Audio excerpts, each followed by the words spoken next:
Mirador, la plus grande politique de la Guinée. L'habitacle de la pluralité des opinions. Mirador, le grand safari de l'investigation journalistique. Aboubacar Diallo. Avant de donner la parole à nos invités ici en plateau, M.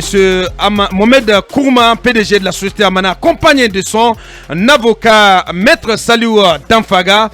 Mohamed, cette alerte rouge au sujet de l'ancien gouverneur de la Banque centrale, Dr Lousseni Nabé. Oui, il faut le préciser, la vie de Dr Lousseni Nabé ne tient que sur un fil. Je sais que c'est effrayant, mais c'est ça la réalité.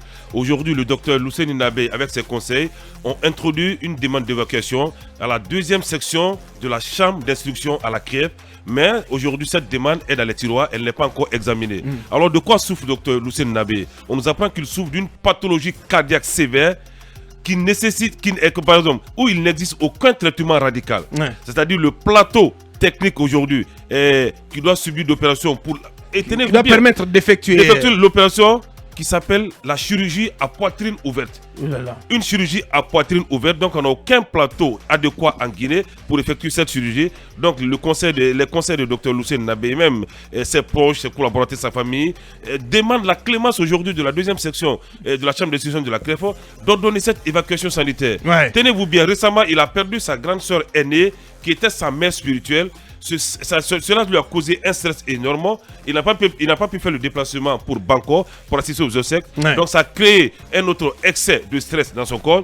Dr Lousseni Nabé ne peut pas vous parler pendant 5 minutes. À partir de 2 minutes, il s'essouffle, il est obligé de se reposer.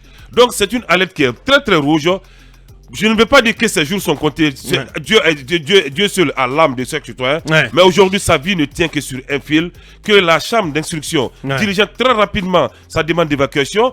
C'est bien, son compte est gelé. Vous avez ses documents de voyage. Il peut aller se traiter et revenir très rapidement. C'est pas un fugitif. C'est pas un fugitif. Le cas Lousseni Camara est encore dans les mémoires. Et Lousseni Nabé est un cadre qui a servi la Guinée. Parce que tout de même, Mohamed, la justice a déjà accordé la possibilité à des gens qui sont sous contrôle judiciaire d'aller se faire soigner et revenir. Évidemment. Il y a des cas comme cela. Et donc, comme Lousseni Nabé, je précise qu'il doit subir une chirurgie à poitrine ouverte. Et lorsqu'on n'a pas de plateau technique à cet effet, c'est qu'on veut programmer la mort des citoyens. Donc que la deuxième section de la chambre d'instruction dirigeante vite cette affaire, parce que la vie de Lousseni Nabé aujourd'hui est en danger. Bien, Akoumba, un mot là-dessus, en 1 minute. Serait bon qu'il aille là où il peut obtenir les soins nécessaires, les soins appropriés surtout. Oui, Talibé. Aujourd'hui, il est vrai qu'on reproche des choses à Lousseni Nabé, mais Lousseni Nabé fait partie de ces commis de l'État qui ont beaucoup apporté à ce pays et qui aujourd'hui ne méritent pas de mourir à petit feu comme on est en train de nous le décrire, alors qu'il y a des possibilités que sa vie soit sauvée. Le plus important d'abord, c'est sa vie, et que cela lui soit permis d'aller se faire soigner.